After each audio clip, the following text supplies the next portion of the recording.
Welcome to CWJah Talk number 12. My name is Greg Stafford. I thank you all for joining me. We are continuing a series that we started last week on ancient aliens and Christians. And we're picking up essentially where we left off last week in terms of going through the first season of the History Channel series, Ancient Aliens. Of course, the Ancient Aliens series is not the only source of material. There are written books, web pages by famous people or proponents of ancient alien theory, such as Erich von Däniken, the original proponent, you could say, and others like Giorgio, Tsoukalos. So I enjoy the series. I know a lot of other people do. Of course, that doesn't mean that I agree with everything that is presented, either verbally or how they connect the evidence that they show with their beliefs. And so what we're doing is trying to explain the differences, essentially, between ancient alien theorists and Judeo-Christians. Since we both look to the same evidence in many cases, ancient alien theorists, as we saw last week, and as I'm going to also show and discuss further today, they do look to the biblical records, among many other historical records and cultures, to obtain information that they believe would show the things that are consistent with their view, or that they derive their view from. So we're looking in many cases at the same information, the same evidence, but we're reaching somewhat different conclusions. So why is that? Why are we reaching different conclusions when we're considering pretty much the same evidence? So, as we discussed last week, part of it involves consistency with the actual accounts and sources that are cited. So, it's similar to what you see in many, what you might say, religious groups. So, you can even have different, quote-unquote, Christian groups looking to biblical records and coming to different conclusions, right? So, but in the case of ancient aliens and Christians in general, it's a little bit different because we're not so much talking about interpreting the meaning of some words in texts, although that does get involved. But what we're considering here is the objective evidence from history, such as sunken cities or areas like in Peru, the Nazca Lines. Places on the earth you can go to and look at and see what life was like, or show consistency with the records that describe what life was like in those areas, like in Sumer, in cities like Nineveh or Babylon, and other ancient places. So, in our view, after the flood, Noah and those with him carried the knowledge that they had obtained from all those who lived before them since the time of Adam, which was not that long before the flood. And so they had an understanding and knowledge. They, according to these records, lived longer. Even the ancient alien theorists would agree in that respect, for the most part, that we were bigger, that we lived longer. And those are consistent. Those features are consistent with the kinds of life forms that we see in other respects, right? Everything appears to have been bigger. Insects, ocean creatures, land animals, flying creatures. They were all much bigger. Now, how long ago, whether or not these were separate periods of life or they were more blended together than we're currently taught is another question. But my point is that we can look to many of these same things and identify in our history events associated with different peoples that are consistent with the records that have also been preserved, whether they're the Sumerian clay tablets or whether or not they're the biblical records that we have copies from since the time and after the Dead Sea Scrolls and before that in other respects, like on silver amulets and in stone. But these are records that were carried forward from oral traditions and through other cultures. So after the flood, when you had people like Noah, and they migrated down into Sumer, the land and regions of Babylon, where people like Nimrod are said to have also existed and set up a kingdom. But then they also migrated further into Egypt, where many of these same records were brought, and where people like Moses left with a knowledge and upbringing of those very same things. So then when people question us, well, why do you say Moses wrote these records in the Bible? Well, he doesn't have to have been the one who wrote all those things. He received the laws according to the records, so it's reasonable to conclude he wrote those things. But there's nothing to suggest that Moses or others like Joseph, who was the governor of Egypt before Moses left, would not have had access to an understanding and an understanding of the ancient records that were brought since the time of the flood, after the time of the flood, down into the region of Egypt where Joseph and Moses lived before the Exodus. So, okay, now bringing this forward to the current time in our discussion of ancient aliens, I bring that bit of history up so that we have an understanding of how things connect historically in the biblical record and as it pertains to other cultures and civilizations. In fact, in season 1 of Ancient Aliens, they talk about visitations, as I mentioned, in places like Peru, where you have the Nazca lines, where they do appear to be in some way some kind of road or runways, which is what the ancient alien theorists propose, that these were essentially landing areas for spacecraft in the pre-flood world. And that's why you have entire mountaintops cut off and these gigantic strips that do look like runways all over the place. And then you have, of course, the Nazca designs and shapes, the various monkeys and strange fish and humanoid forms. And these are massive things and images in ways that would have required a lot of work for a primitive culture, especially if Peru was just a barren desert like it is now. But we believe before the flood occurred, the world was completely different. And so the areas that we see that were once populated, that we can't see why or how people lived and did all these things, well, that's because the area in which they lived at that time was different and more able to sustain a culture that was then capable of building these things. But we also see humans as bigger, as I mentioned, and having lived longer. So the ancient alien theorists would agree on that. They don't dispute the biblical records. I haven't read everything pertaining to their views on the age and size of pre-flood humans, and in terms of whether or not they have a reasonable explanation for the differences in lifespans that are shown in the Sumerian kings lists and in the biblical records.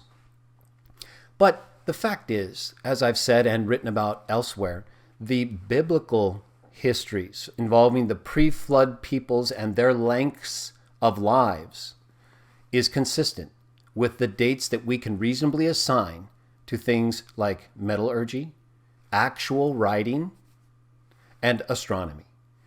So it makes a lot more sense when you consider that evidence as showing humans really existed at a certain point, which would be about 4,000 to 6,000 years, according to the actual reasonably datable evidence of metallurgy, writing, and astronomy. Okay, so that is much more in line with the biblical records of pre-flood times and peoples who are presented as having lived longer. And so among these people, you have figures like Enoch, who figures in a significant way, I would say, in the ancient alien theorists' view, in that he comes up a lot, and as you'll see in the clips I'm going to show today, he comes up again as well. So I wanted to give that basic introduction to ancient alien theory and Judeo-Christian beliefs in terms of history, both biblical and non-biblical, but accurate ancient history that shows what took place, that we can corroborate not only by writing, but by archaeology, and by putting the two together in ways that showed that what was written is consistent with things that were there and events that took place. So now we get to the question of, well, okay, it sounds like you all agree on quite a bit. It sounds like Judeo-Christianity and ancient alien theory really are pretty much similar. What's the difference? Well, the key difference, and we highlighted this last week in part 1, is that when we read these records, okay, so I've been talking about the flood, I've been talking about the lengths of lives of humans before the flood, and events after the flood, the migration of peoples down into Sumer from eastern Anatolia, which we know is Turkey today, and into Egypt. So, but the difference is when I connect all of those accounts historically with the Bible and other literature, I look at everything. I look at the entire account. I don't just look at part of the account and then connect it with another part from history. Like, for example, I don't just use the Bible and other records to prove that pyramids were all built by the same people or influenced by the same people, as ancient alien theorists believe. And I think there's some reasonableness to that belief. There are pyramids all across the earth. But see, I don't go to the Bible and cite it in terms of a witness in the desert like Isaiah talks about, and then try to connect that with other pyramids. I'm just giving an example here of how you can use a text or part of one text without considering the importance of the whole account and then the related accounts, and then just use part of it to connect part of it with another account in another culture, and then just come up with a different view that doesn't involve everything else that account talks about. And this is the difference. So with us, Judeo-Christians, and specifically in my and other cases, Christian witnesses of Jah, we believe in the God Jah, we accept Jesus as the Messiah, and we treat others the way we want to be treated, the golden rule. Those are our three beliefs. We leave everything else to everyone else. But we consider ourselves as part of Christianity, not as some special, true religious group. We're just a group that focuses on those three things. And so when it comes to the existence of ancient aliens and evidence that shows that the things that, for example, the Bible talks about are true, that gets our attention. And so that's why we consider things that ancient alien theorists and others say, because it pertains to our religion and to our history, and in our view, therefore, also to our future. So we, however, when we look at the Bible or the biblical books, right, the Bible is a collection of 66 books. That does not mean those are the only books that contain accurate history, or that they're the only books that contain the history involving things that really took place with people, or I should say with beings like Jah, or his angels, or others who are mentioned in the Bible, like Enoch, as Von Daniken and others in the Ancient Alien episodes point out. There are entire books of Enoch. Now, they're not as reliable as the biblical books, however, and they don't point that out. The fact is, we do not have nearly as much textual evidence or authority for books like First Enoch, let alone Second Enoch, that we do for the biblical books, the commonly accepted biblical books. So there is a difference. And some of the things in the books of Enoch are not corroborative. You're not able to go and corroborate them in the same way in most cases as you are in the Bible. And they are more difficult in the things they describe, which are often metaphysical. Whereas the Bible might speak, as you're going to see when we talk about Enoch here in a moment, briefly, like in Genesis chapter 5, verse 24, about God taking Enoch. Well, so books like First Enoch and other books of Enoch will discuss this in detail, or discuss Enoch's involvement with the Watchers in detail.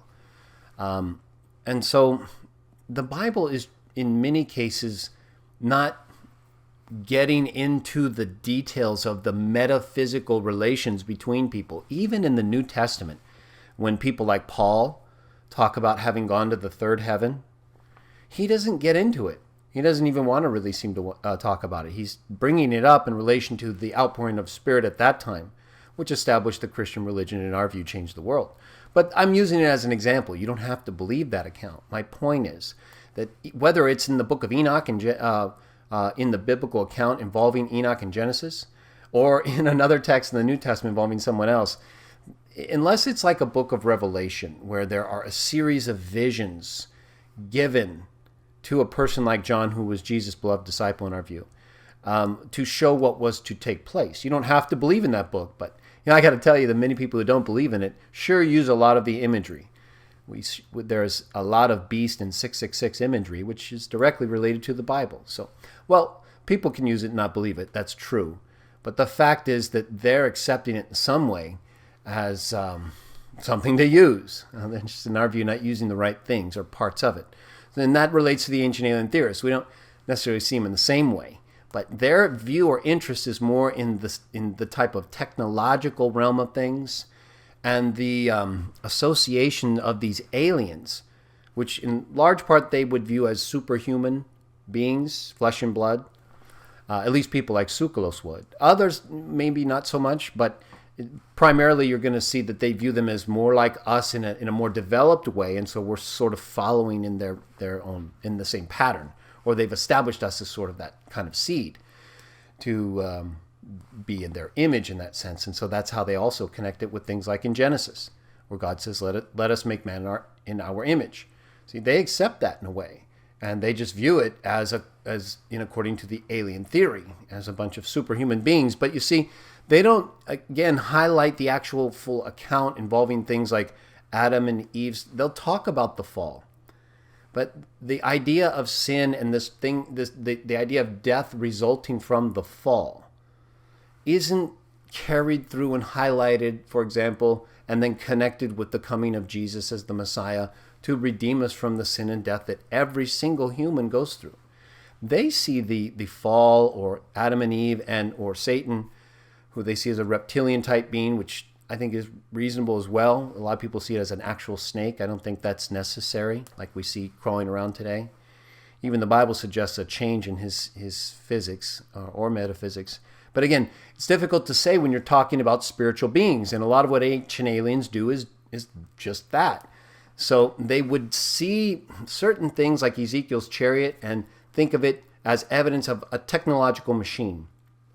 And they would take that from the account in Ezekiel, or they would take the account like we're talking about with Adam and Eve and Satan, and see that as an alien involvement. And in one sense, maybe some of them would see it as Satan giving them knowledge another alien didn't want them to have. And they do sort of see this cosmic battle taking place as a result of some aliens wanting to give us knowledge and other aliens not. And as I pointed out last week, this knowledge, this idea of being enlightened from receiving the knowledge according to accounts like Adam and Eve and in Genesis, or according to legends or histories even like Prometheus and who gave us fire according to that legend or history, again, depending on how you see it. What exactly has that done? We've died ever since. So the idea that we've been illuminated to the point where we have lived longer isn't true, even according to the very own records that both we and the ancient alien theorists would cite, which show we lived longer before the flood. And that as we've continued to do things incorrectly, because we've had knowledge that we weren't prepared for, we have then lived even less as a result. Only through increased science and medicine and understanding of nutrition and life today have we begun to kind of turn that around. But we still don't really live long, nowhere close to on average past 120, just like the Bible says. So, or nowhere past 120 or anywhere near the average that the Bible says Jah limited humans after the flood. So it speaks about those kinds of things, other things like why we wear clothes. But the ancient alien theorists don't really look at it all as the real story going on. They look at it as part of the story, and we look at it as part of the history of the same story. So you can have other cultures like the Mayan culture and civilization, or other ancient cultures and civilizations, but in our view, those are all part of the earth that the God Jah, the God of Abraham, the God of Isaac, Moses, David, Jesus, the God of Adam, the God of Enoch. So when they read the account of Enoch, for example, they don't highlight that was Jah who took him. In fact, you're going to see in a moment in the clip we present, Von Daniken kind of even questions it. So often, again, they'll pull the parts of the account they want, like the technological aspect, Ezekiel's chariot, or visitations from aliens, gray aliens, Satan visiting Adam and Eve in the garden. But they won't connect it with the rest of the account that shows the fall, the promise of the seed, why we make mistakes and die, like Cain and Abel shows us, and thereafter. They see us as more evolving in the right direction from what I read and also watch on the shows. So this idea of death and sin being a negative consequence from the fall is not highlighted. And the accounts that specifically identify the God Jah, a couple times here and there they'll use the word Yahweh, which is not God's name, by the way. I've done a video on that and written quite a bit to show that the pronunciation of Jah's name will was well known over a long period of time and preserved in phonetic representations in languages such as Greek. So that's why we use the form Jah, because it's the least disputable form and pronunciation. So either way, they'll highlight that, but they don't really get into Jah and what he's doing and why he chose Israel to bring forth the body of his son, who would then give it in sacrifice so that he could redeem us as the last Adam, 1 Corinthians 15:45. These are all connected, all the way back to Adam. And so that's the main difference between ancient alien theorists and Judeo-Christians. We see all of this as connected. Biblical and non, same things.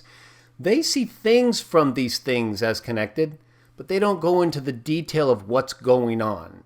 In terms of the texts, they do talk about what's going on. They do have a view. As I said, they believe we're more evolving towards the ones who made us, whereas we see ourselves as devolving, going backwards, dying, getting worse, because we have not been made right from the start. So let me get to a couple clips here. I'm going to read first a clip involving the originator, essentially, of the ancient alien theory, Eric von Däniken. He's talking about God and his view of God. And so I'm going to get the clip set here.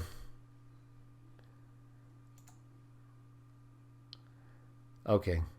So it's at 1940 of the clip. I'm going to put in the link I'm going to put in the description, or it should already be there. This is where it begins, is at minute 19 and second 40. So I'm going to get it set right. We're about right there. And let's watch this clip from minute 1940 to minute 2025, and then we'll talk about it. I never lost my God. But for a young man, my God had to be almighty. My God would never need a vehicle in which to move around, a vehicle to go from point A to point B. In what Christians refer to as the Old Testament. Okay, so let me pause it there for just a moment. And then we'll get back to this here. So I'm going to kind of move this around. So as you hear, now notice what he said there about how his God would not need a vehicle to move around in. That's very important, because the account does not say that he would need a vehicle to move around in. That's not what it says. So that's an example, in my view, of how they will cite or reference accounts like the account in Ezekiel where Jah shows up in a chariot. We're going to talk about it more here in just a second. How his God would not need. But then they will conclude something the account does not say or even imply. Right? Do you need a car to move around? Do you need a bike to move around? No, but they are more convenient modes of transportation in the world in which we live. So we use them. Well, see, this is where it gets very interesting, because on the one hand, they will identify these beings as very much like us, even superhuman. But on the other hand, they don't recognize that we were made in their image. So if we were made in their image, then the things that we make and do would be similar to what they make and do. Or why would we do them? They made us to do them. So why would they be so different? And the account does not say God or the being in Ezekiel needed to have a chariot. He chose that chariot for whatever purpose, according to the spiritual realm in which they exist, that is a convenient way for them to appear to beings like us on the earth in ways that we would understand. And that's very important, as we're going to see in a moment, because in one sense, the way it works for the ancient aliens is that they look at it according to the way they see things today. And in most cases, I would say that is called an anachronicity, or reading back into something earlier in time what we know today to be the case. So now they'll say, well, We're doing that because we see today the things we think they saw, but they just didn't have the frame of reference or understanding necessary to describe it correctly. But, let me play another clip here, and then we'll talk about whether or not that's the case. So I'm going to do a clip here if you're looking at the video, if you want to make reference, and I'll put the start and end times for the specific clips on the video in the link or in the description. I'm going to go to minute 25. We'll pretty much start where we left off, and we're going to go to minute 22:13. Okay? So here we go on that.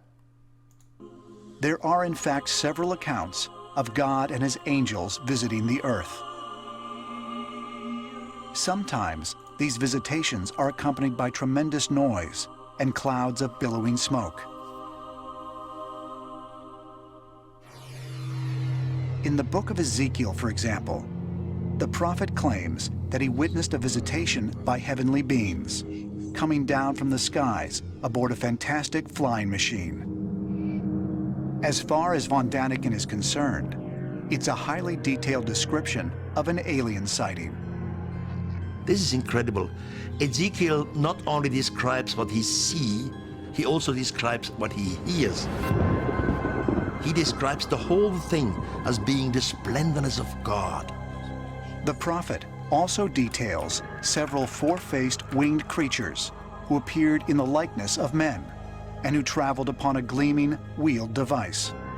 Inside the splendors of God, there was something like a throne. And on this throne was a being sitting, looking like a human, in glittering clothes. And beneath it, he saw some vehicles. He saw some wings. He describes the noise of the wings. He describes the noise of the wings with the thundering of a waterfall.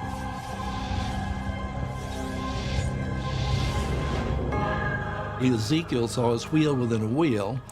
This sounds more high-tech than supernatural, and we can't suppose that people 3,000 years ago would understand the difference between the supernatural and high-tech.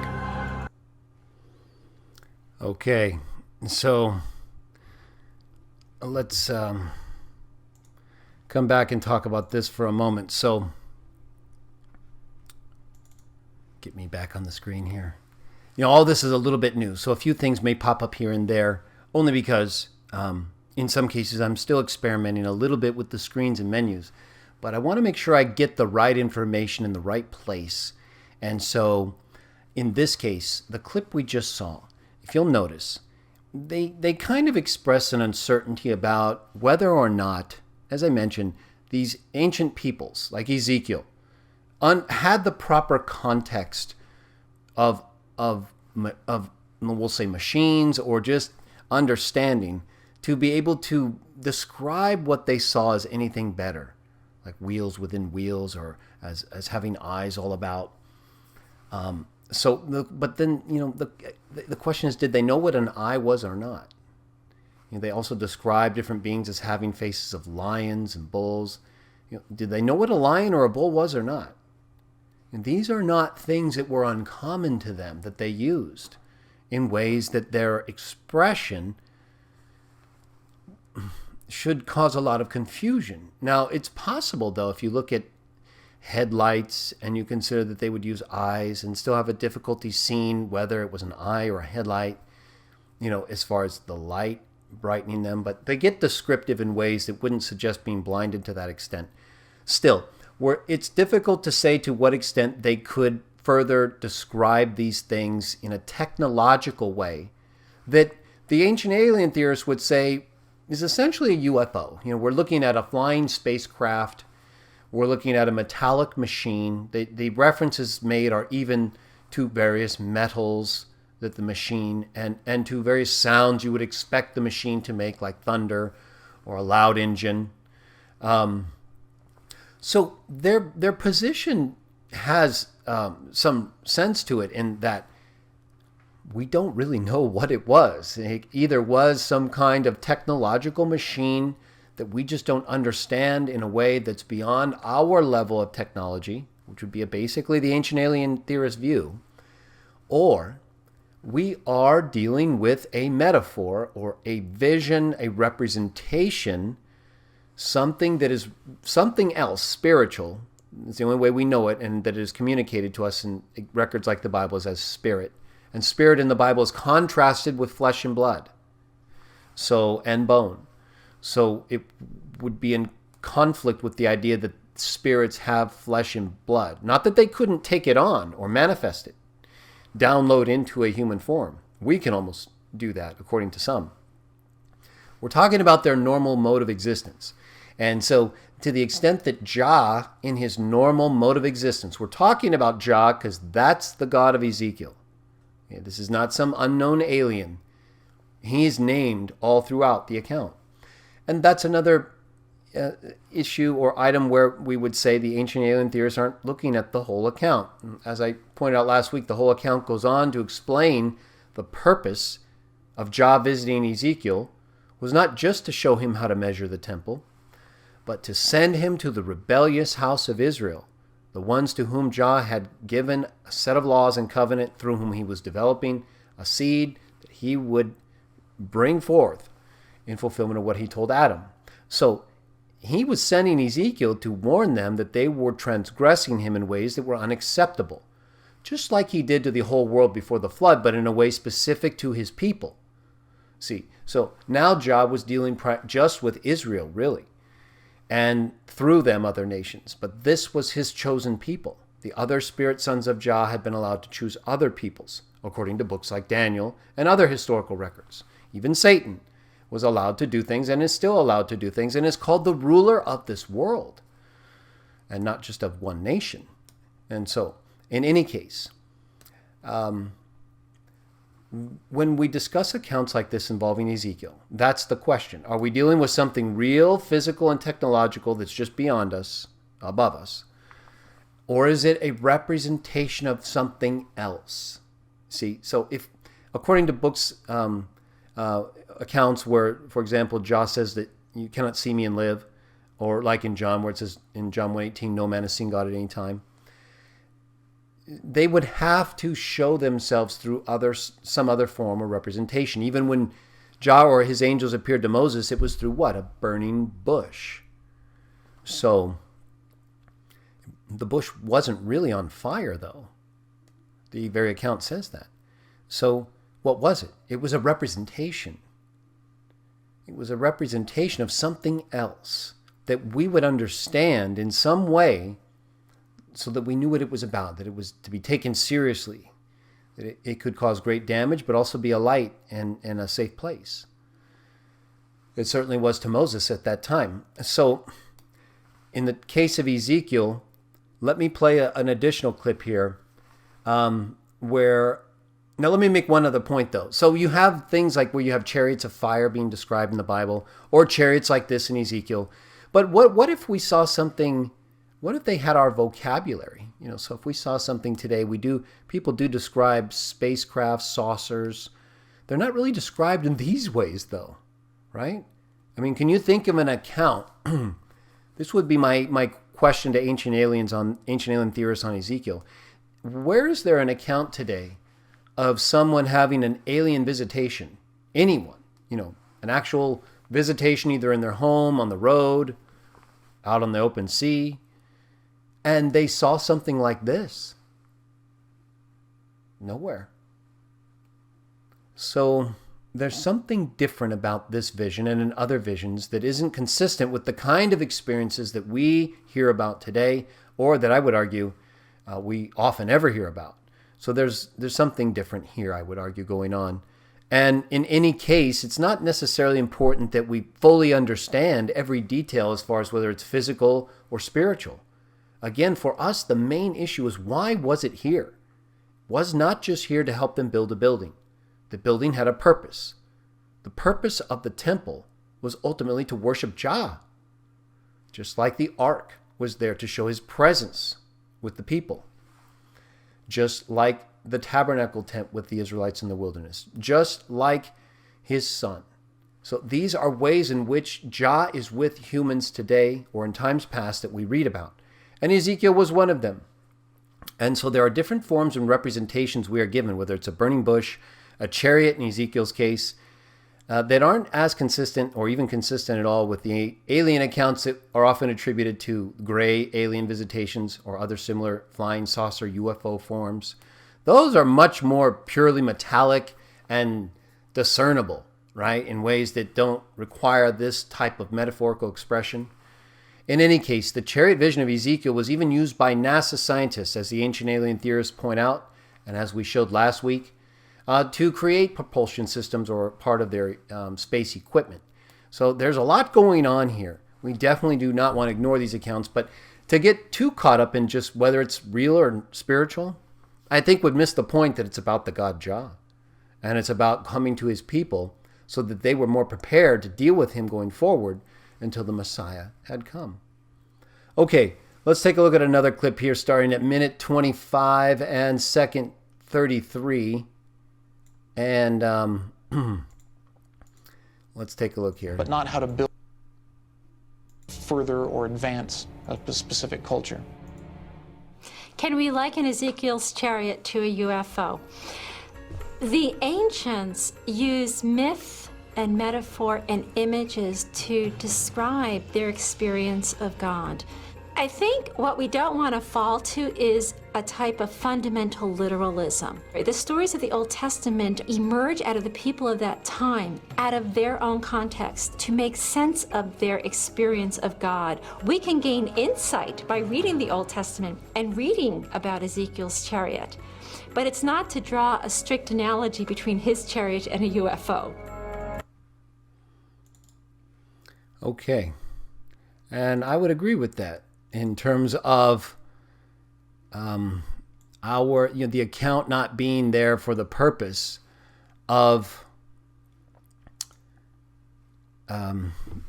getting us to focus on whether it's a UFO. Now, she does make some comments that don't make a lot of sense. And for example, she says that the ancients used myth and legend to explain what they saw. It doesn't make sense because first of all, she's not explaining what myths and legends she's talking about that the ancients at this time, namely Ezekiel, would have been thinking about in order to use vocabulary from what they were thinking about to describe what they saw. So what she says doesn't connect with actual references or facts. She just attributes the language used to the people here, namely Ezekiel, as borrowing from myth and legend. So essentially, she doesn't seem to suggest we could be too reliant at all on what's said, even though the terms that are used are according to the context in which they lived. So why wouldn't they be reliable? These were clearly smart people. They could build things. They could survive. They had writing. These were not people with no education.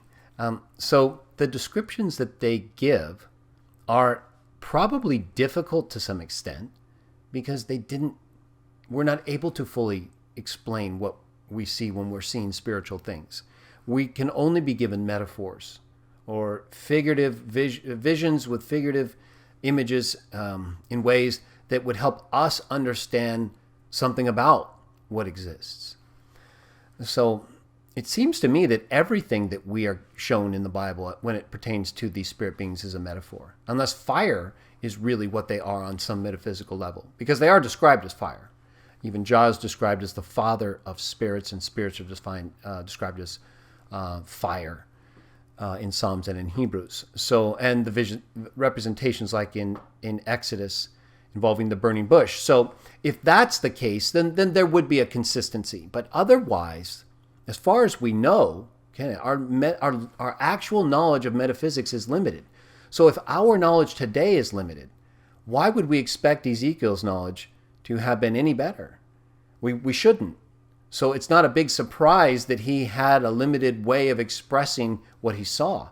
How would we describe something that exists in a realm that is presented to us in ways that we can understand only partially?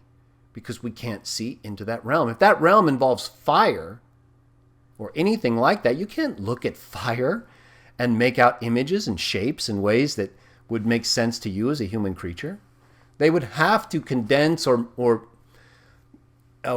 stamp into existence some kind of image that we would see as physical creatures with our limited eyesight. We can't even see everything on the earth today. depending on what time it is. So our vision is not designed to intake burning fire or things that exist in a realm like that. So it's not a big shock for us to see accounts that use things that to us in ways don't seem to make complete one-to-one correspondent sense. They don't have to. We get it. There's some vehicle present, a being upon it who's served by other supernatural beings. He can see everything, move everywhere, and he's telling you what you should do. As someone who lives at a time among his chosen people when he needed them to receive a message. This is essentially the entire history of the nation of Israel, in addition to its various accomplishments and or battles with other nations. But it's not a very pleasant existence. They're like us in the same kinds of ways that we are today, that we have to fight to survive or deal with difficulties, and so we're often in conflict with Jah, conflict with other humans. And so Ezekiel, though, was dealing with those who were not only dealing with pressures of life, but who were openly rebelling against Jah, the one who chose them. So he, as the greatest ancient alien, and you noticed earlier in the clip from Von Daniken, or I think actually he may say that here. Yeah, it's in the next clip coming up. You're going to see he kind of questions. We're going to jump over to Enoch in a moment. He kind of questions the idea of some of these accounts again, but finalizing this point here involving Ezekiel and the comments made by the woman, we need to take the visions for as they're described for what they are.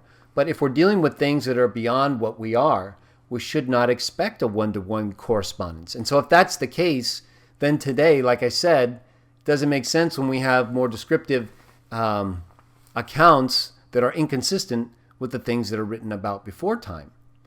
Because today, if anything, you would be more colored by the types of things you see on TV and in books or novels. And that would inform. So if she's saying that Ezekiel was informed by myth and legend in ways that made him say wheels within wheels, or that the beings had lions and bulls, and other cultures did believe certain things involving spirits and beasts. But my point is that didn't mean that Ezekiel borrowed it from them, any more than it would mean today that people who give accounts of visitation are necessarily borrowing from what they see on TV or in a movie or a book. They may, but we'll give them a benefit of the doubt if they can otherwise corroborate it, right? Well, so the same thing would have to be true and given to people like Ezekiel. Even more so the case, I would argue, because they had limited exposure in comparison to us today to fictional ideas. Okay, let me move to another clip here. And this one involves Von Daniken. This is going to be at minute 23 and second 13. So, if you're following along there, pre-flood humans. Oh, excuse me here. Let me get that back. Okay. Okay, let me move to another clip here. One more moment here. I'm trying to pull up the right clip, and it's coming up. So it's at minute 23. Emerge out of the people. Sorry, I had this kind of, as I said, I've got my setup kind of going, but I've got different screens. So minute 23, second 13, and then we're going to go, let's see, minute 23. Another biblical figure who We'll go continues to to fascinate 24:40. Von Daniken is the character of Enoch. Enoch is not part of the Bible. In the Bible, in the Old Testament, you find maybe just one phrase about Enoch, that's all. But among the apocryphic texts, there are volumes and volumes, if you know them. You find the Book of Enoch. Enoch is the first person in antiquity who writes in the first person. I did, I heard, I was there. In one of the ancient texts, this great-grandfather of Noah is said to have been taken away by God for 300 years. He was taken up to the sky. Up there he meets the highest, the so-called highest. In religion they call it God. He meets the highest, and the highest says to his servants, you teach this young man in our language, and then you teach him writing. So he writes books. Of course, He knows all these foreigners by name. He quotes them by name. He knows their profession. He knows which of these extraterrestrials was the astronomer. So Enoch is the only in first person, thousands of years ago, who gives some of the names of the extraterrestrials and gives some of their professions. How is this? Okay. So, let's go back to this here. Okay. Now, the account involving Enoch, he talks about how the Bible doesn't really say a lot. Now, that it's true that the original account in Genesis does not say a whole lot. Genesis 5:24 basically says that Enoch kept walking with God, and then he was no more because God took him. So the account implies that because of Enoch's way of life, he was treated specially by God and taken from the earth versus having to die like others did. So because the Bible only speaks of Enoch very briefly in that way, and yet Enoch lived for hundreds of years, it makes sense that there is possibly other literature or books from Enoch or from that time that chronicle the events that may have occurred. So we have texts that are purported to be books of Enoch. But as I mentioned at the start of the show, they're not as credible as the traditional books of the Bible. It doesn't mean, again, that the Bible and only the Bible books are credible history. And the books of Enoch may have things that are credible in them. And Enoch is referenced in the New Testament. So the point is, again, that we're looking for accurate history. We're looking for information that we can get that is in these ancient texts that we can verify or corroborate with what we can see today, archaeologically or otherwise, scientifically. So now, if you note von Daniken's comments, though, that he talked about how nobody speaks about Enoch, and he was reading, this reference in Genesis, he said, and then he found out all these other books, volumes and volumes, he said. I don't know if I'd go that far. I guess it depends on how you condense some of the books, but it's not true. It's not true that at the time Eric von Daniken came to this realization, in what I think the 70s or 80s, right around that time, maybe the 60s. But I know he was one of the first. But it's not true that nobody was talking about the books of Enoch. People, especially Judeo-Christians, we've been talking about Enoch and preserving his writings for thousands of years. So you have references to the books of Enoch in the Dead Sea Scrolls. As I mentioned, when we read the New Testament or the book of Genesis, we regularly refer to and discuss Enoch. It's just that the volumes that we also have under his name are not as reliable. So it's difficult to take in as much information as we already have that is reliable, and then add to them other books, much of which involve discussions between Enoch and these spiritual beings that are not Jah, but that are his sons, that are appointed to different positions in ways that are interesting, still hard to understand. So it's not like you're going to get a clear appreciation for how things exist in heaven. It's going to be, if at all, you're going to get it through metaphor, because that's how it's communicated to us, even in those texts, although it's a more open discussion in ways that humanize the characters involved, for sure, beyond what we read in the biblical accounts involving spirit beings who take human form, or who talk as spirits, but metaphorically through things like a burning bush. Okay, so I wanted to make that point as well, and as well give von Daniken a chance to reference Enoch, and to point out that we've talked about Enoch for thousands of years. Before Eric von Daniken brought up Enoch, we had been talking about Enoch. I don't say he was before I was born, but the point is, I say we in terms of my spiritual brothers and sisters, my Christian and Judeo-Christian heritage, we have preserved the writings of Enoch and been talking about it to the extent that we believe is appropriate, given the veracity or the quality of the texts we have that support his writings. To make more out of it would be to put what I will call inferior texts in terms of transmission and our ability to understand them from a cross-section of languages that have preserved the writings is not as good as we have in the biblical records. So we give priority to the better defined and text-critical documents. So Enoch just doesn't fall into that category, but he's certainly important. We reference him all the time, and even the New Testament references him in addition to Genesis. So we don't ignore Enoch by any stretch. It's just we don't build our theology and thinking, let alone our metaphysics, around him, because that's not the most important thing for us, but it is for ancient alien theorists. That's very big to them. This idea of other beings and watchers, these are the ancient aliens to them.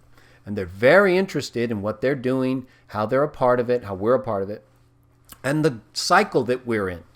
So, but as I mentioned, they connect it more with an evolving cycle, a technological development towards these beings. Whereas we see the knowledge and condition that we're in, while technologically advanced in ways, as by far more destructive, both in terms of our life now and our life expectancy, even according to the text ancient aliens would cite. So let me share one last clip, and then we'll talk about a few final things. This is from, and I agree, I think this is a good way to sort of wrap things up. So let me get to it.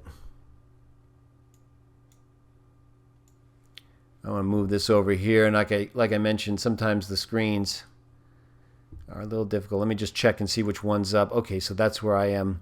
You'll see my face on this mode, but on the CWJah Talk show, it's overlain by the captioning on the left-hand side. So let's see. I'm going to go to clip 2614. This is a small clip, about 30 seconds, from Giorgio Tsoukalos, and I think he's right. I think this is important to remember, even though I don't agree, of course, with everything Tsoukalos or Von Daniken conclude.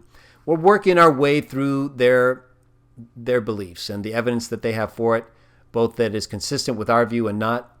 But let's take a look at this clip here, starting at it's at 2610, so it's right here, and let's play it. 30 seconds long.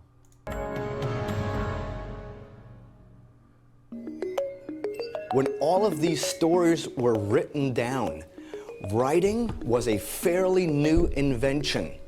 The very first thing they wrote down is something that actually happened to them. It was so important, so compelling, so significant to them that they had to put it in writing. Why can't modern society come to grips that these stories might be true after all? And I think he's absolutely correct there, that's what we need to think more about. Because, people read today these accounts, and that we look at them as either real or not real. But if they're real, and these events actually took place the way they're described, and the beings that they described actually live and interacted with our ancestors in these ways, that should be the focus of our life.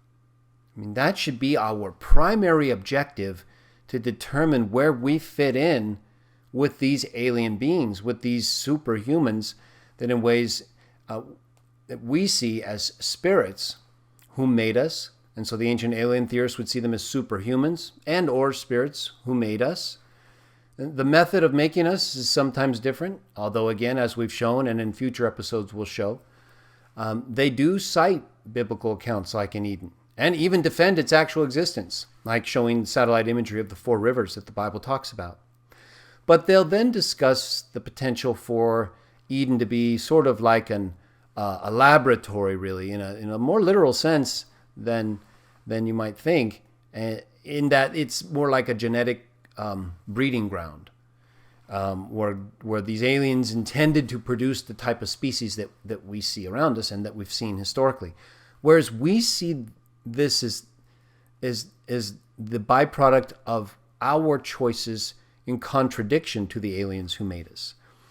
So whereas some of these aliens are spirits, like the one we call Satan, and others, other sons of God in our view, while while they are involved with us in ways that may be consistent with that idea, that what we're going through now is really a part of the process that is an evolving of sorts towards our next form, and then our ultimate form, which is really what the ones before us have gone through. It's kind of how they present it in other episodes and ways when you consider their writings. So if that's the case, then it would be consistent with the idea that we're basically going through the process that they want. And by they, we would have to reference the beings like Satan and those with him, or like him, because the same records describe the god Jah and the angels and his other sons as not wanting us to go through this. This is very important, because what do we hear so much about today? Why does God let this happen? Okay, well, let's keep this in the realm of ancient aliens and Christians for now, and not get involved in evolution, because we both believe these beings exist. But who has the answer to that question? Well, the ancient alien theorists would say, well, they're using that as a way to purify us, to get us, into the right form and condition. But death and destruction are not the things we desire or consider progress. And if we're right, that is, we, Judeo-Christians and ancient alien theorists, and we lived hundreds of years before, we're nowhere near that now. So how could we be evolving in any kind of real sense? Back then, when they lived that long, they could build things like the Ark. They could build places like Göbekli Tepe. They could build monuments like the one underwater at Yonaguni off the coast of Japan. They had longer time and more involvement with these beings that both ancient alien theorists and Judeo-Christians believe exist. So they would have been able to do things far beyond what we could do today. We agree with them on that. But our disagreement comes with the purpose for events like the flood, not just as a purifying event, but as a judgment, as the result of our choices alienating us from the aliens. In other words, the one group of aliens, Jah and the other sons of God, including Jesus, want us to live. They don't want us to die. That's why the account about the flood says the earth has become full of violence. So I'm going to end it. Well, if he wanted us to die, he would have just let us keep doing it, right? It shows he gives us a certain period of time and then he ends it because he doesn't like it. So on the one hand, you have the aliens and the ancient alien theorists who see our progression since the fall from Adam and Eve as a good thing, as leading to our advancement and development, but really because of the technology. And yet, and still, when you really consider it and compare it, we have not advanced at all. Maybe not even technologically, if the ancient alien theorists are correct, in that these things we have today in many respects were also present before. But the fact is, we do not live as long. According to what we agree with and the ancient alien theorists would say was true, we live hundreds of years less. And we're likely, therefore, not as smart, because when you live longer, you carry more information and you learn from others who live longer. So you see the progression and how advanced they would have been before the flood, and why it was worse then than now, which is why we're alive and they had to cease existing. So when you consider these things in our actual history, which you can define, again, according to things like writing, metallurgy, and astronomy, the ancient alien theorists actually do a good job, in my view, in many cases.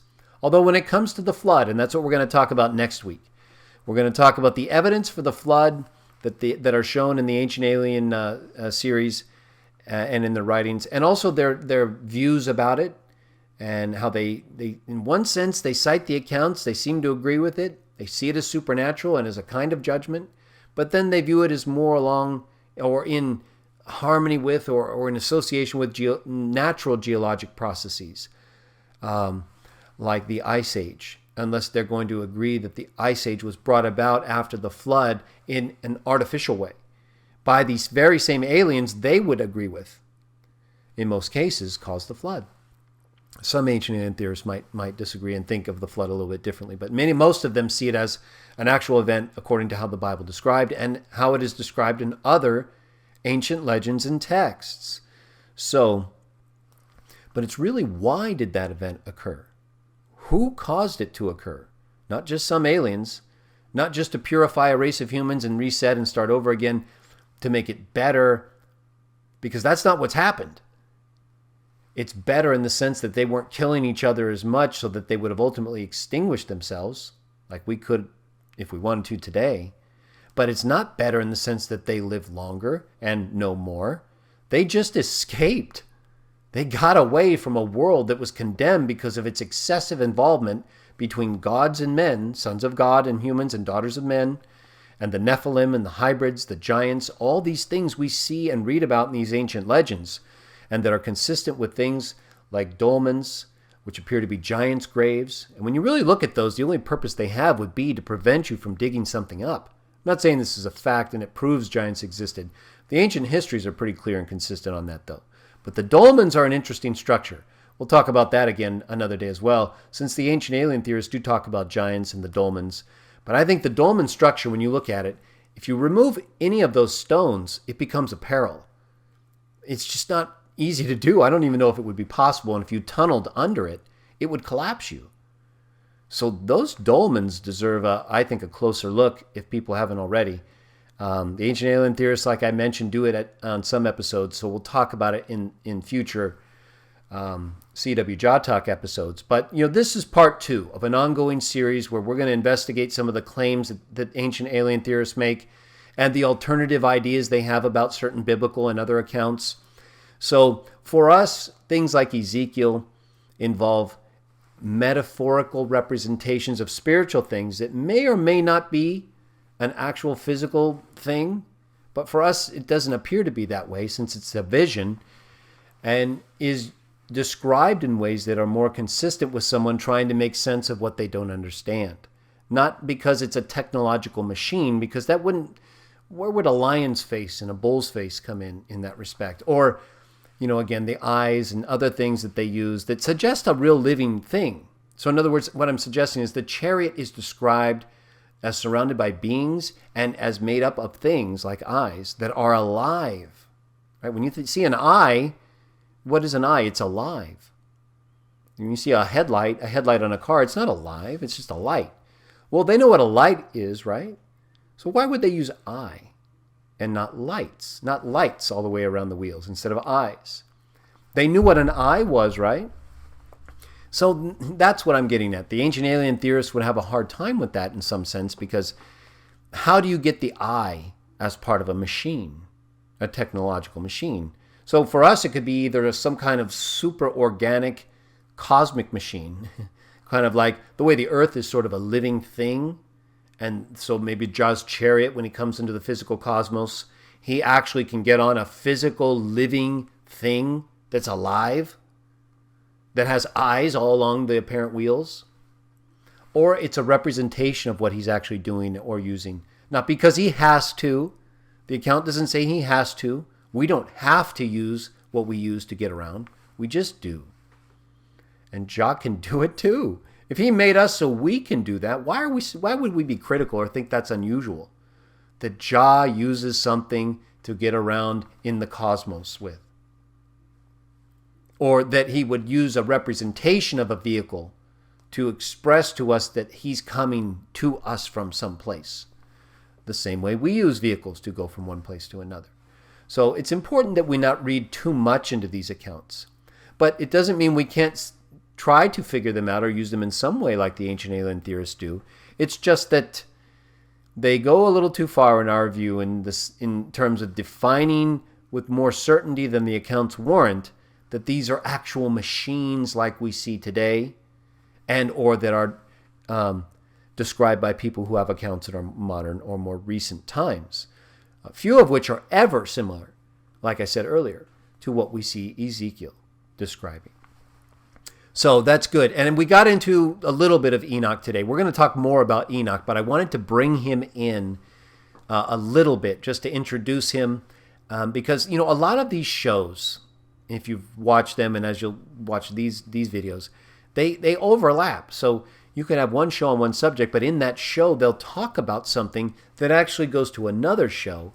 So I'm trying to use some of the references in these earlier video season episodes, like the clip on Enoch, so that when later we go to a further discussion of Enoch and the books of Enoch and what they contain and what they could mean, I'll reference this and say, okay, we talked about this in this sense. And then I don't have to discuss von Daniken's comments about how his God wouldn't need a machine. Well, that's more Ezekiel. But he talks about the so-called Most High in reference to Enoch, even though the account in the Bible doesn't really say the Most High, but the surrounding account does.